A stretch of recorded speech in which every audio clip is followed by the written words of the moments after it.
이 시간에는 누가복음 강의 9번째 시간입니다. 오늘 본문이 누가복음 3장 21절과 22절 이 두 구절이에요. 설교 제목은 내가 너를 매우 기뻐하노라 이렇게 정했습니다. 우리가 지난 시간에 불침례하고 성령 침례를 구분하는 그런 시간을 가졌습니다. 불침례는 성령 침례가 아니다 이런 제목으로 말씀을 드렸어요. 성경에서 말하는 성령 침례가 뭐냐? 모든 믿는 사람들한테 한 번 일어나는 일회적인 사건이다. 두 번, 세 번, 여러 번 받는 게 아니에요. 성령 침례는 우리가 성령님 속으로 푹 잠기는 것을 말합니다. 그리고 성령으로 우리가 봉인되는 거예요. 이 봉인, 이 인장은 하나님만 열 수가 있습니다. 결코 마귀가 열 수가 없어요. 그래서 한번 성령으로 봉인된 사람의 그 혼은 마귀가 아무리 유혹할 때 우리가 시험에 들 수는 있지만 결코 마귀에 의해서 그 혼이 빼앗기지 않는다. 이걸 우리 기억해야 됩니다. 그리스도인, 즉 그리스도의 영이 그 안에 있는 사람은 결코 마귀에 의해서 지배될 수가 없습니다. 마귀가 우리를 유혹할 수는 있어요. 우리가 육신적으로 아직 구원받지 못했기 때문에 육신은 구원받을 때까지 계속해서 우리는 죄의 영향력 아래에 있습니다. 그래서 시험이 될 수 있습니다. 하지만 결코 우리는 마귀의 지배를 받지 않는다. 우리가 그리스도인이 될 때 가장 중요한 것이 있습니다. 바로 믿음과 회개입니다. 누구나 구원받은 사람이라면 회개에 합당한 열매를 맺어라. 이런 말씀을 성경에서 하고 있습니다. 그러기 위해서는 진정한 회개, 즉 죄를 철저히 미워하고 죄에서 떠나야 합니다. 그리고 하나님 말씀에 순종하는 삶을 사는 거예요. 이 중요한 거죠. 그러려면 구체적으로 행동의 변화가 일어나야 됩니다. 어떤 행동 변화냐?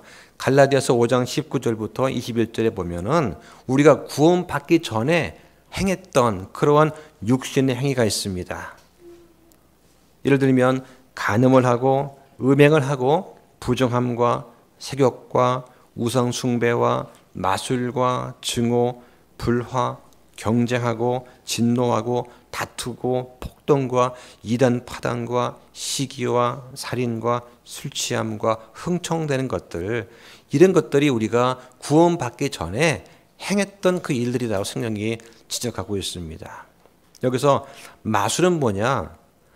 마술은 모든 카드 마술 같은 묘기를 부리는 그런 마술이 아니라 박수무당처럼 죽은 자의 혼을 불러내고 악령을 통해서 점을 치는 거, 이거를 마술이라고 하는 거예요. 그리스도인들은 그런 점을 치는 것 같은 그런 행위를 하면 안 되는 겁니다. 자, 그리고 나서 궁극적으로 우리는 성령의 열매를 맺는 삶을 살아야 된다. 다시 말하면 성령님께서 우리를 지배하는 그런 삶을 살아야 된다. 그 성령의 9가지 열매가 갈라디아서 5장 22절부터 3절이 나오고 있어요. 자, 마지막으로 사람들이 혼동하고 있는 성령 침례와 불침례가 뭐가 다른가 설명을 드렸습니다.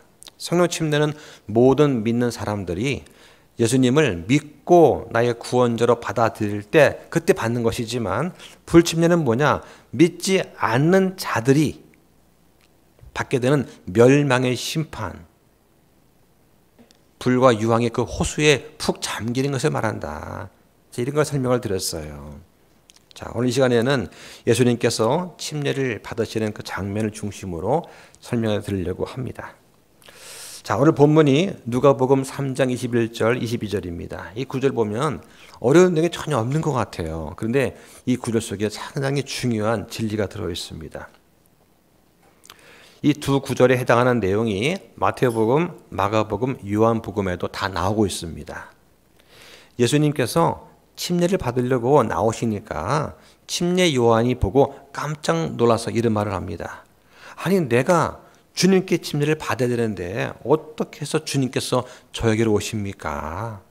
이런 말씀이 마태복음에는 나와요. 그런데 여기 누가복음에는 그 말씀이 나오지 않습니다.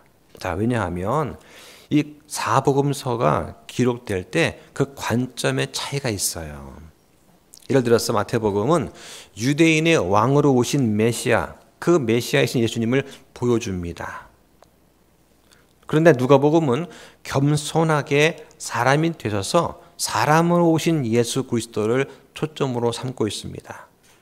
예수님께서 우리와 똑같은 사람의 모습으로 오셔서 예수님께서 우리 죄인들과 함께하기 위해서 스스로 침례를 받으시고 또 이런 걸 통해서 우리를 대신해서 희생물이 되셔야 하기 때문이다. 그러기 위해서 예수님께서 사람의 몸으로 오셔서 우리와 똑같이 침례를 받으셨다고 하는 그런 관점의 차이가 있는 거예요. 자, 오늘 본문 다시 한번 보겠습니다. 자, 3장 21절에 한편 온 백성이 침례를 받을 때에 예수님께서도 침례를 받으시고 기도하시는데 하늘이 열리며 성령님께서 몸의 형태로 비둘기같이 그분 위에 내려오시고 하늘로부터 한 음성이 나서 이르시되 너는 내 사랑하는 아들이라 내가 너를 매우 기뻐하노라 하시니라. 자, 이 말씀이 나옵니다. 자, 그런데 자, 이 앞에 보면 3장 7절부터 18절까지 내용이 뭐냐? 온 백성이 침례를 받으러 침례대 요한한테 나오는 장면이 나와요. 자, 그런데 여기 앞에 19절과 20절에 보면 헤롯이 요한을 감옥에 가두는 내용이 나옵니다. 그러다가 21절에 갑자기 한편 온 백성이 침례를 받을 때 하면서 성령님께서 이야기를 진행하시다가 미래 사건을 언급하신 다음에 다시 과거의 사건으로 넘어갈 때가 있어요. 그걸 본문의 21절, 22절은 뭐냐? 요한이 체포되어서 감옥에 갇히기 이전의 시점을 지금 말하고 있습니다.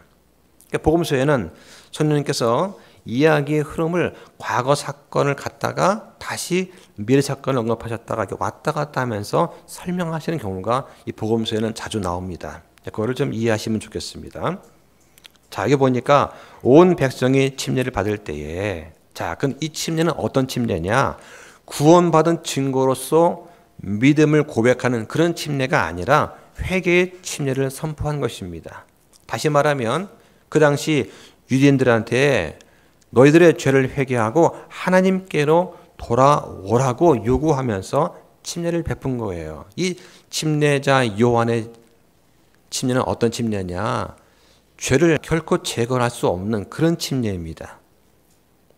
메시아께서 오신다는 것을 준비하는 역할을 하는 것이지 죄들 자체를 제거하는 그런 행위는 아니었다는 것이죠. 나중에 메시아가 오시면 그분께서 십자가에서 죽으시고 부활하신 다음에 오순절날 성령님께서 침례를 주시겠지만 예수님을 믿지 않고 거부하는 자들한테는 불로 침례를 주신다고 말을 하는 거예요. 그래서 앞에 3장 16절에 나오는 너희는 누구냐? 이 너희는 유대인이라고 말씀을 드렸습니다.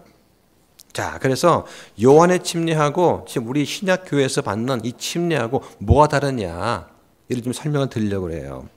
자, 요한의 침례는 회개와 메시아를 맞이할 준비를 하라는 것입니다. 그 목적으로 준 것이고요. 죄를 회개하는 상징적인 의식의 침례입니다. 요한의 침례는 성령님과 직접적인 관계가 없어요. 요한이 침례를 준다고 해서 성령이 임하거나 그런 경우는 없었습니다. 자, 또 요한의 침례는 예수님을 예비하는 그런 역할을 합니다. 그래서 구원의 예배적인 단계다 이렇게 말을 할 수가 있어요. 이 반해서 신약교회에서 말하는 침례는 어떤 침례냐? 예수 그리스도와 우리가 하나로 연합을 해서 우리가 믿음으로 회개하고 고백하는 주님이 나의 구원자 되십니다. 고백하는 그런 침례다. 그래서 예수님의 죽으심과 부활을 통한 구원을 내가 믿습니다. 그 구원이 나의 구원입니다라고 고백을 하는 그런 침례입니다. 그리고 신약교회의 침례는 성령님의 내주와 거듭남을 표현하는 거예요. 그러니까 신약교회에서의 침례는 뭐냐? 예수님을 내가 믿습니다 하고 믿고 받아들이는 침례 받으면 성령님이 우리 안에 한번 임하시고 영원히 그 안에서 떠나지 않으셔요. 예, 이게 다른 것입니다. 그리고 예수님을 나의 주님이자 구원자로 받아들이는 거다. 그러면서 우리의 구원이 확실하다고 하는 완전한 확증을 의미하는 그러한 침례가 신약교회의 침례인 것입니다.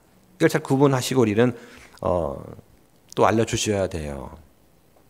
그러니까 요한의 침례는 구약과 신약 사이의 다리 역할을 하는 것이고 메시아를 예비했다. 그런데 신약교회는 침례가 예수님을 믿는 우리의 믿음의 고백이자 구원받은 성도의 삶을 의미한다는 거, 이거를 한번 다시 기억하면 좋겠습니다. 여기 본문에 보니까 예수님께서도 라고 나옵니다. 영어 성경에 Jesus also, 예수님께서도 라고 합니다. 예수님께서도 사람과 같은 모습이 되기 위해서 똑같은 죄인의 모습으로 나타나신 것을 보게 됩니다. 그러면 예수님께서 왜 침례를 받으셔야 했느냐? 예수님은 죄인이 아닌데, 그런데 죄인인 우리를 구원하시기 위해서, 죄인과 하나가 되기 위해서 침례를 받으신 거예요. 구약 시대에는 어떻습니까? 황소와 염소의 피를 흘림으로 우리 죄가 대신 용서가 되었잖아요. 근데 그거는 일시적인 거예요. 그때뿐입니다. 그래서 사람의 죄를 용서하려면 사람이 자기가 자기 죄값을 치러야 된다. 그런데 사람한테는 한 번 죽으면 그걸로 끝이잖아요. 그래서 예수님께서, 하나님께서 사람의 몸을 입고 오셔서 사람이 되셔서 대신 죽으셨다가 부활하심으로 우리 죄를 용서하실 뿐만 아니라 영원히 그 죄를 제거하신다는 거, 이게 중요한 것입니다. 자, 그런데 본문을 보니까 침례를 받으시고 기도하시는데 라고 되어 있습니다. 이 기도는 하나님께 대한 의존을 나타냅니다. 성경에 보면 예수님께서 사람으로 이 땅에 오실 때 자신도 역시 하나님이시지만 그런 신성에 의지해서 자기의 권위를 막 행사하는 그런 것이 아니라 철저하게 겸손하게 사람이 되셔서 하나님을 의지하는 모습을 보여주시는 거예요. 그래서 누가복음에서는 사람이신 예수 그리스도를 통해서 사람인 우리가 어떻게 하나님을 경배할까 하는 것을 잘 보여주고 있습니다. 예수님께서 처음부터 끝까지 기도하는 모습을 이 누가복음에서는 보여주고 있습니다. 그래서 이 누가복음에 보면은 예수님께서 기도하시는 장면이 반복해서 자꾸 나오는 것을 알게 됩니다. 누가복음에는 기도라는 단어를 찾아보니까 모두 33번 나와요. 마태복음에는 21번 나오고 마가복음에는 15번, 요한복음에는 11번인데, 그런데 누가복음에는 33번 나옵니다. 예수님께서 기도를 가장 많이 하신 그런 복음서가 누가복음입니다. 그래서 예수님께서 침례를 받으시고 기도하시는데 이것은 누가복음의 핵심 주제라고 할 수 있는 참 사람이신 예수 그리스도가 어떠한 분이신가 하는 것을 잘 보여주시는 거예요. 이 사복음서는 예수 그리스도를 어떻게 계시하는가? 자, 누가복음을 기록한 목적은 참 사람이신 예수 그리스도를 우리한테 보여주시기 위한 것입니다. 자, 그런데 마태복음 어떠냐?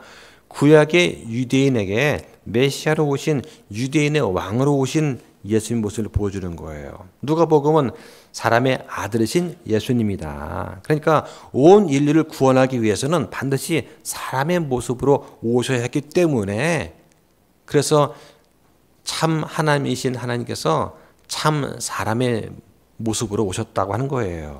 자, 마가복음은 하나님의 의로운 종인 예수님을 또 보여줍니다. 요한복음은 하나님의 독생자이신 예수님, 즉 하나님의 신성을 강조하는 거예요. 그러니까 말씀이신 예수님께서 곧 하나님이시다 하는 것을 증명하는 것이 요한복음입니다. 자,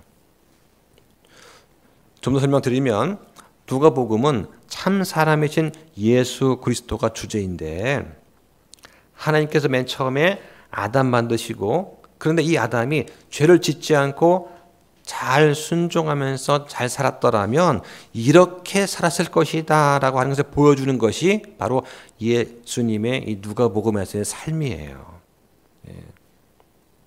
그러니까 하나님께서 기대하셨던 본래 인간다운 모습이 어떤 모습이냐, 그거를 아담한테 기대하셨는데 첫 번째 아담이 실패를 합니다.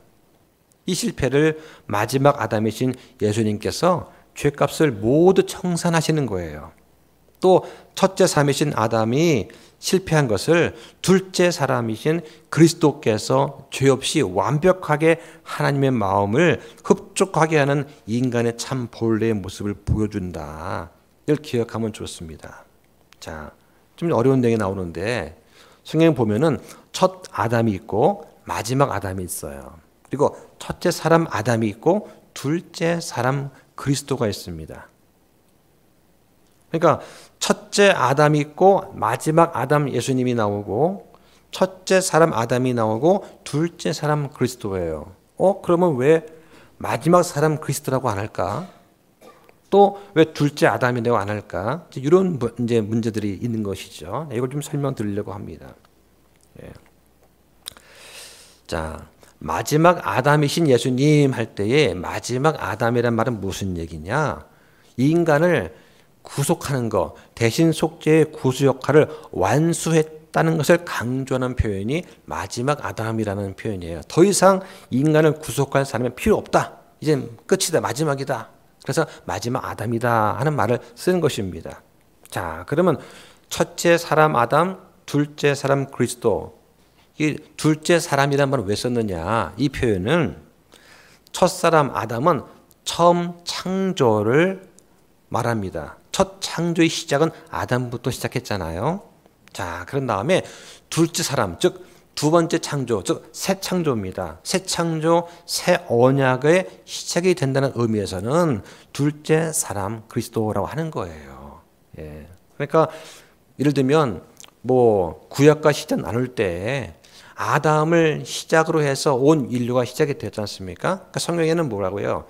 이 세상에는 두 종류의 사람이 있다. 즉 아담의 세대들이 있고 예수 그리스도의 세대가 있어요.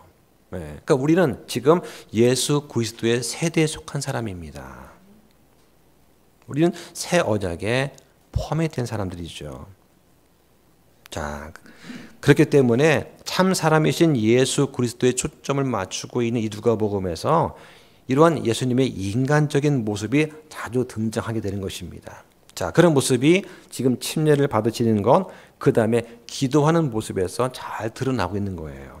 자, 본문 보시면 자, 기도하시는데 하늘이 열렸다. 자, 이게 지금 보통 일이 아닌 거예요. 여러분 기도할 때 방에서 기도하는데 하늘이 열립니까? 여러분 기도원 가서 기도하시면은 하늘이 열려요? 그런 경우는 없습니다. 그런데 성경에 보니까 기도하는데 하늘이 열린 경우가 5가지 경우가 나옵니다. 예, 그게 많지가 않습니다. 자, 첫 번째는 언제냐? 창세기 7장 11절에 보면 하늘의 창들이 열리고 비가 40일 동안 땅 위에 내렸다 하는 그런 말이 나옵니다. 그러니까 위로부터 물이 지상으로 내려온 장면입니다. 이럴 때 하늘이 열려요. 이때 하늘은 자, 성경 하늘은 3가지가 있습니다. 자, 지금 눈을 들어 보면 저 하늘이 있죠. 파란 하늘이 있습니다. 이 하늘이 있고 이 대기권을 벗어나서 이 우주 공간에 하늘이 있습니다. 자, 그다음에 셋째 하늘, 즉 하나님께서 계시는 셋째 하늘이 있어요. 네. 저 지하 세계에 있던 낙원을 예수님께서 부활하신 다음에 다 끌고 올라가셔서 셋째 하늘 천국에 올라두셨어요. 이 천국이 셋째 하늘입니다. 자, 두 번째는 뭐냐? 지금 누가복음에서 성령님께서 내려오시기 위해서 하늘 문이 열린 것입니다. 자, 세 번째는 요한계시록 4장 1절에 하늘에 한 문이 열려 있더라. 이름을 나옵니다. 사도 요한이 하늘로 올라가기 위해서 하늘이 열려 있었어요. 자, 네 번째는 요한계시록 19장 11절에 예수님께서 이 땅에 재림하실 때 다시 하늘이 열립니다. 그래서 하늘이 열린 것을 내가 보니 흰 말을 타신 분이 있는데 그분은 신실하신 분, 참되신 분이시다. 곧 예수님께서 재림하시는 그런 장면을 묘사할 때 하늘이 열립니다. 자, 또 한 군데가 있어요. 바로 말라기 3장 10절입니다. 자, 이거 한번 보실까요? 자, 말라기 보시죠. 군대들의 주가 말하노라. 너희는 모든 11조를 창고로 가져와 내 집에 먹을 것이 있게 하고 이제 그것으로 나를 검증하여 내가 너희를 위해 하늘의 창들을 열고 받아 놓을 것이 없도록 너에게 복을 쏟아붓지 아니하나 보라. 예. 제가 지금 헌금 내라고 이 설교 구조를 한 게 아닙니다. 제가 이제 인터넷에 이제 카페들 보면은 그러니까 좀 지식이 좀 있다고 하는 분들이 많이 모이는 그런 카페가 있어요. 거기서 이제 어떤 분이 글을 쓴 거예요. 어떤 분 질문을 딱 하신 거죠. 여러분 11조가 총 몇 프로를 내시는지 아십니까? 묻는 거예요. 예, 우리 아마 배우신 분들은 아실 겁니다. 몇 프로입니까? 23.3%죠. 그 답을 제가 썼더니 거기서 그 놀랐다는 듯이 이제 댓글이 쫙 뜨는 것이죠. 이걸 아는 분 지금까지 10년 만에 처음 봤다고. 그래서 당연한 건데 이걸 왜 모르냐고. 그러니까 개신교에서는 11조 하고 그러면 10%만 강조하는 거예요. 예, 그런 차이가 있길래 제가 이거 말 나온 김에 한번 설명드리려고 합니다. 자, 이 말라기 3장 10절 이 구절은 구약 시대 성도들한테 문자적으로 해당됩니다. 그죠? 신약 성도인 우리한테는 영적으로 적용할 수는 있어요. 오늘 11조가 뭔가 조금 다시 한번 설명드리려고 합니다. 11조는 총 3가지가 있어요. 네, 거기 여러분 주보에 제가 적어놨습니다. 참조하시면서 보시면 돼요. 첫째는 뭐냐? 자, 매년 이스라엘 백성들이 자기의 농산물 가축의 10%를 바치는 겁니다. 이게 레위기 27장 30절에 나와요. 그러니까 11절을 통해서 제사장들과 레위 사람들의 생활과 그다음에 성전의 유지 보수를 위해서 사용되는 것이 이 11조 있습니다. 그래서 개신교에서 보통 말하는 11조 내세요. 11조는 이걸 말하는 거예요. 이거. 네. 목사들이 제사장이라고 생각하니까 목사들이 레위 사람 지파격이다 생각하니까 요구하는 겁니다. 네. 근데 이건 구약 시대 산물이지 신약 시대 목사는 결코 제사장이 아닙니다. 레위 사람들도 아니에요.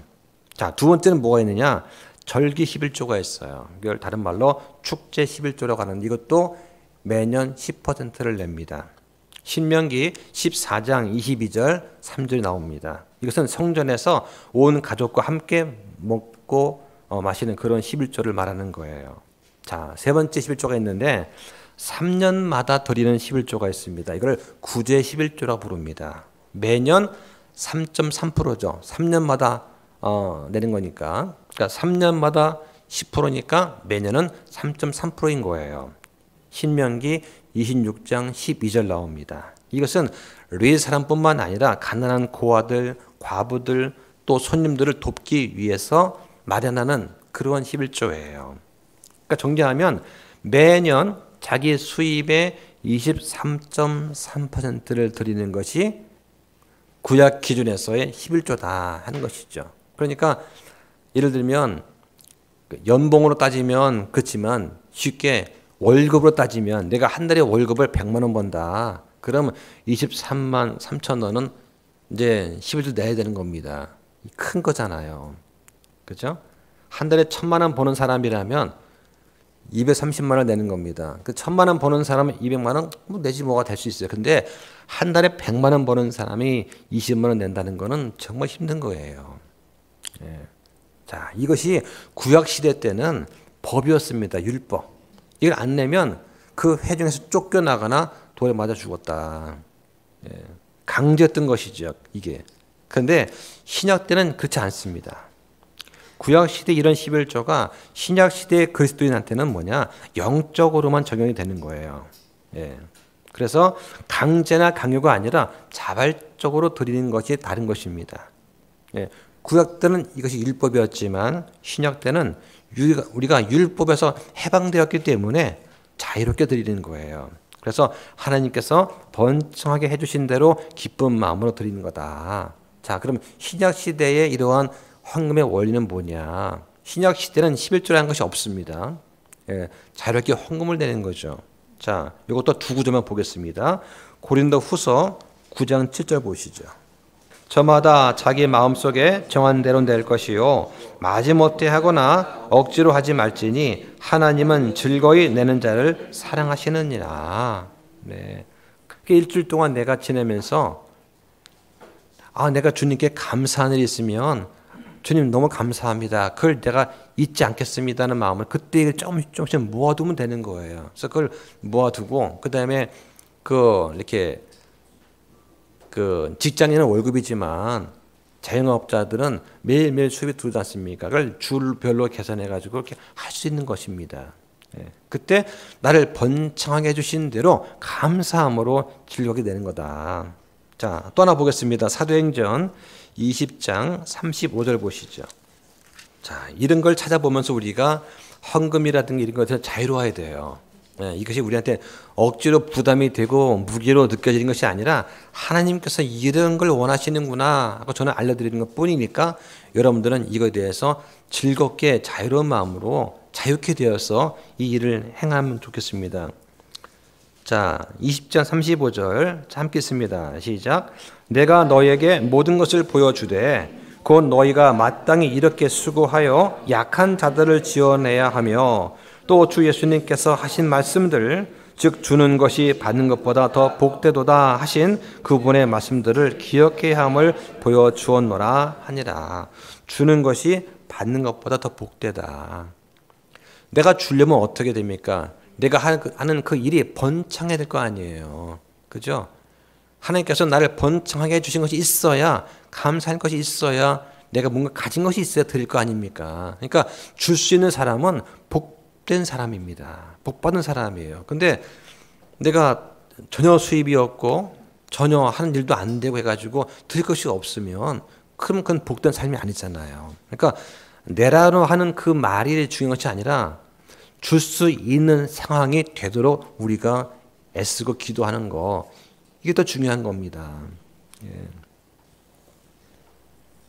얼마 전에 우리가 설날 지났잖아요. 그러면 설날 때가 되면 이제 아이들이 꼬맹이 때는 뭐 1,000원도 주고 5,000원 줄 수 있는데 이게 성장하면 돈이 가치를 알지 않습니까? 그럼 중학생만 돼도 최소 10,000원에서 50,000원 정도 줘야 또 재밌을 거 아니에요. 그렇지 않습니까?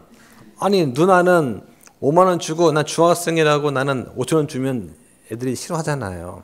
근데 이게 좀 커가면 어떻습니까? 커가면은 아이들이 다 친척 모이면 수십 명 되는 집도 있잖아요. 그러면 그냥 한 달 월급 나가는 거잖아요. 그런데 내가 좀 번창하고 잘 돼서 내가 옛다 세뱃돈 줄 수 있는 것이 복된 것이지.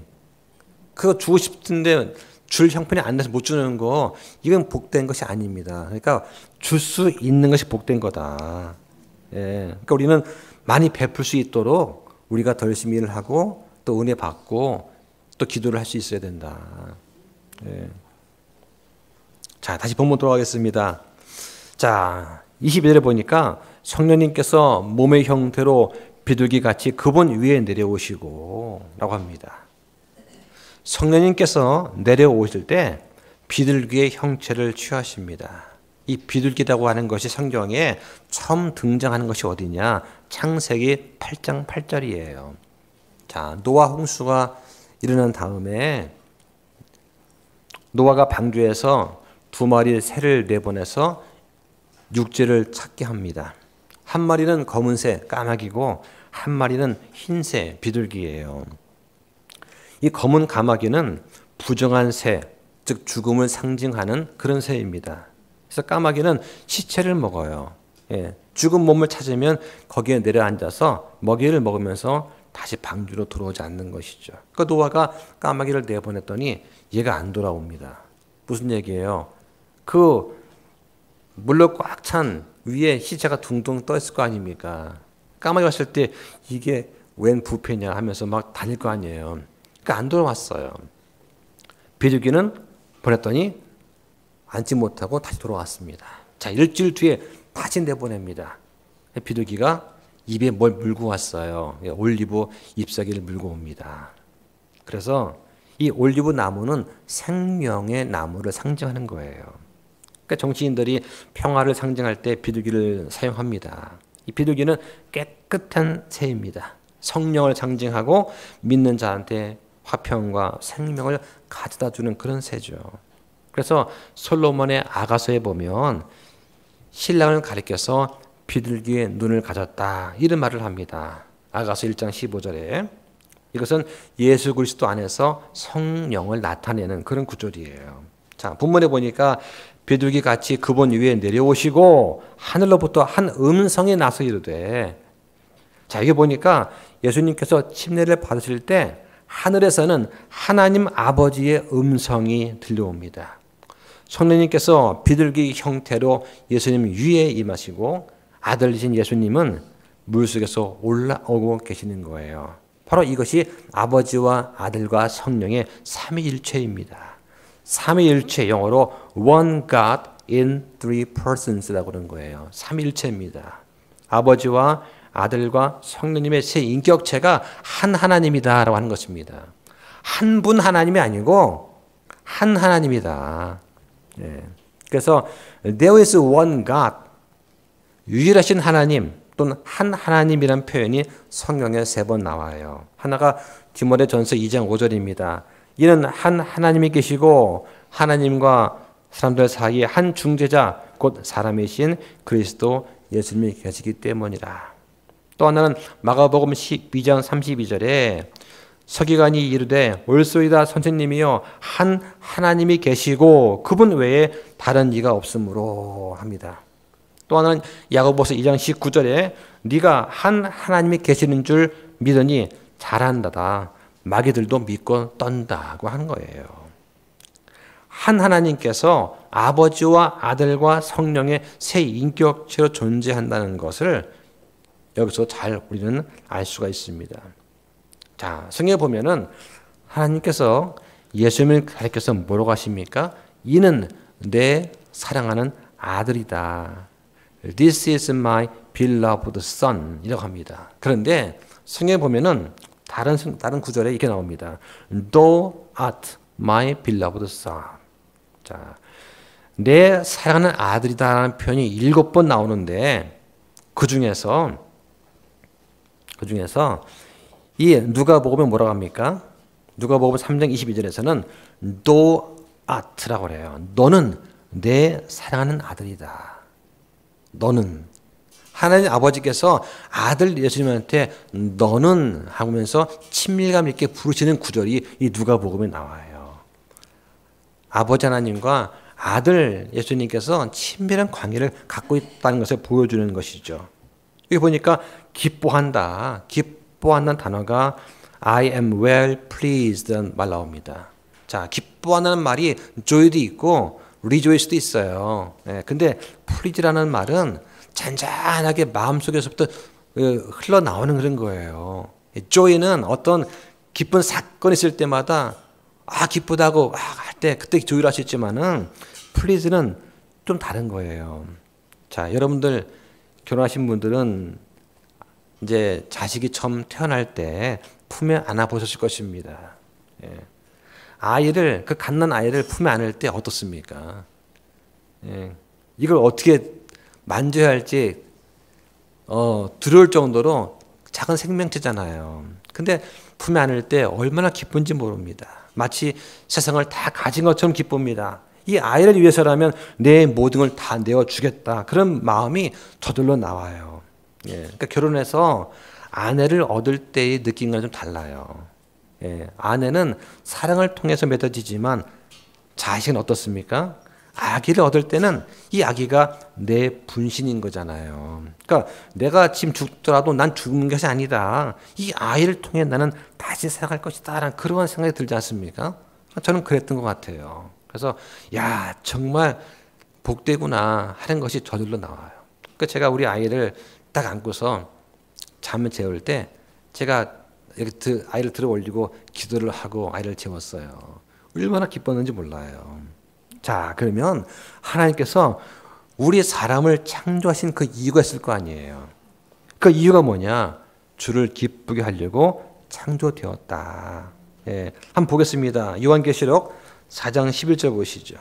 오 주여, 주께서 영광과 존귀와 권능을 받기에 합당하시니 이는 주께서 모든 것을 창조하셨고 그것들이 주를 기쁘게 하려고 존재하며 창조되었기 때문이니다 하더라고 합니다.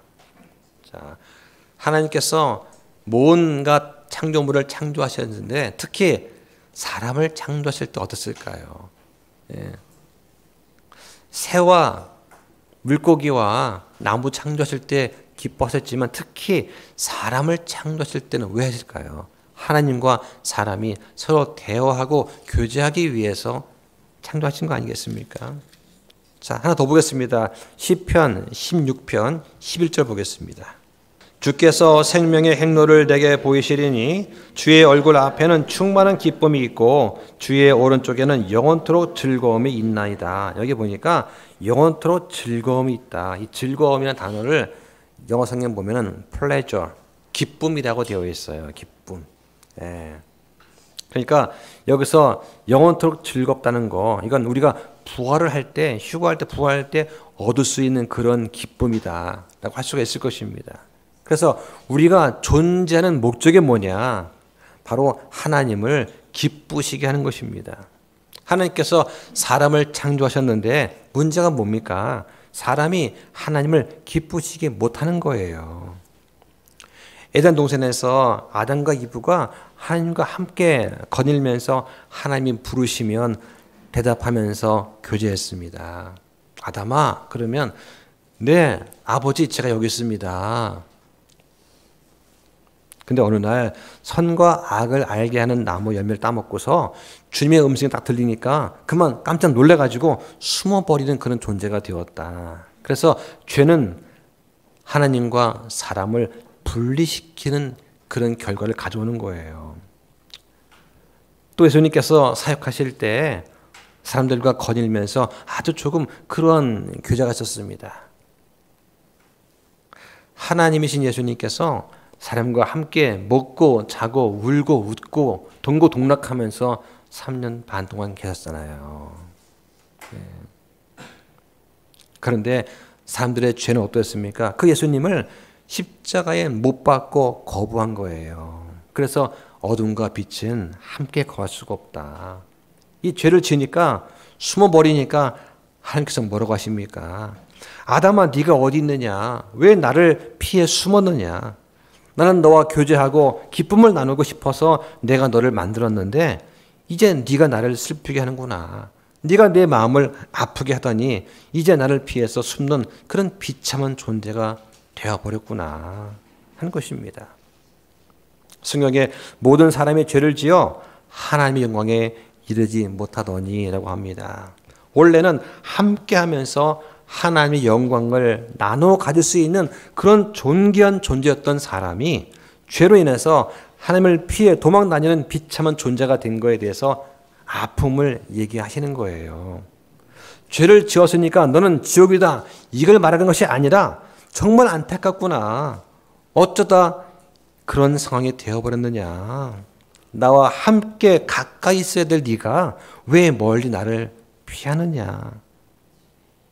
이렇게 말씀하시는 거예요. 이런 하나님의 슬퍼하심을 우리는 생각하고 느껴야 됩니다. 그게 성경을 읽는 마음 자세예요. 성경을 통해서 하나님 아버지의 마음을 우리가 헤아리는 과정이 중요한 겁니다. 이게 말씀을 묵상하는 거예요. 그냥 무작정 암송하고 나중에 써먹어야지 이게 아니라 말씀을 깊이 생각하면서 아버지 심정을 헤아리고 하나님은 어떤 분이신가를 알아가는 그 과정, 이게 바로 성경을 읽는 목적입니다. 그래서 하나님께서 우리를 받아주시는 그 방법이 있는데 그게 뭐냐? 유일한 방법이 있어요. 우리가 하나님 안으로 들어가는 것입니다. 예수님 안으로 들어가야 되는 거예요. 그분 안으로 들어가야 그분께서 우리의 모든 죄들을 덮어주실 거 아닙니까? 죄가 하나님과 우리를 갈라 놓았잖아요. 그럼 우리가 어떻게 됩니까? 죄가 없으신 예수님께서 우리 죄를 대속해서 죽으셨다가 묻혔다가 부활하신 그 분을 믿고 의지함으로 우리가 예수님 몸 안에 들어가는 거예요. 그러면 우리의 모든 죄가 다 씻겨서 보이지 않게 되고 하나님이 우리를 바라보실 때 우리의 죄를 보는 것이 아니라 우리를 덮고 계신 예수 그리스도를 봐주신다 하는 것입니다. 갈라디아서 3장 26절에 너희가 다 그리스도 예수님을 믿는 믿음에 의해서 하나님의 아이들이 되었다고 합니다. 너희 중에서 그리스도 안으로 침례를 받은 자는 다 그리스도로 옷 입었느니라 말씀하시는 거예요. 그럼 우리가 이렇게 주님의 몸된 그 교회 안으로 들어가는 방법은 뭐냐? 바로 성령을 통해서 한 몸 안으로 들어가는 것입니다. 자, 보겠습니다. 고린도전서 12장 13절 보시죠. 우리가 유대인이든 이방인이든 매인자든 자유로운 자든 모두 한 성령에 의해 침례를 받아 한 몸 안으로 들어왔고 모두가 마시게 되어 한 성령 안으로 들어왔느니라고 하십니다. 한 몸 예수 그리스도 안으로 들어왔고 모두가 마시게 되어 성령을 마시게 되어 한 성령 안으로 들어왔다는 거예요. 여러분과 제가 예수 그리스도를 구원자로 믿습니다. 저의 죄를 인정합니다 하고 회개하고 주 앞에서 예수 그리스도를 향한 믿음을 고백할 때 어떤 일이 일어나는가? 주님을 믿습니다 하는 그 순간에 우리를 성령님께서 보이지 않는 주님의 몸 안으로 집어넣으시는 거예요. 다시 말해서 아담 안에서 예수님 안으로 우리의 위치가 옮겨져 가는 것입니다.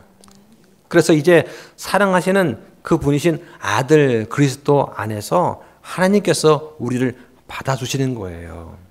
이걸 잘 이해하시기 바랍니다. 그래서 모두가 마시게 되어 성령 안으로 들어왔다. 우리가 예수 그리스도 안으로 들어가서 사랑하시는 그 분 안으로 들어가니까 어떻게 됩니까? 하나님께서 우리를 바라보실 때 우리를 보지 않으시고 우리를 덮고 계신 예수 그리스도를 보심으로 다시 우리 하나님께서 기쁨을 되찾았다. 그런 거예요. 그래서 사랑하시는 자 안에서 우리를 받아주셨다는 것입니다. 자, 성경 보겠습니다. 요한복음 1장 12절 보시죠. 자, 받아준다라고 하는 표현이 영어로 두 가지가 있어요. 하나는 receive 받는 것이 있고 하나는 accept 하는 것이 있습니다. 자, 우리가 배구를 할 때 또 탁구 칠 때 상대방이 공격을 하면은 뭔가 주면 우리가 받잖아요. 주니까 받는 겁니다. 받는 걸 receive 한다고 하는 거예요. 예. 그리고 누군가 제안을 합니다.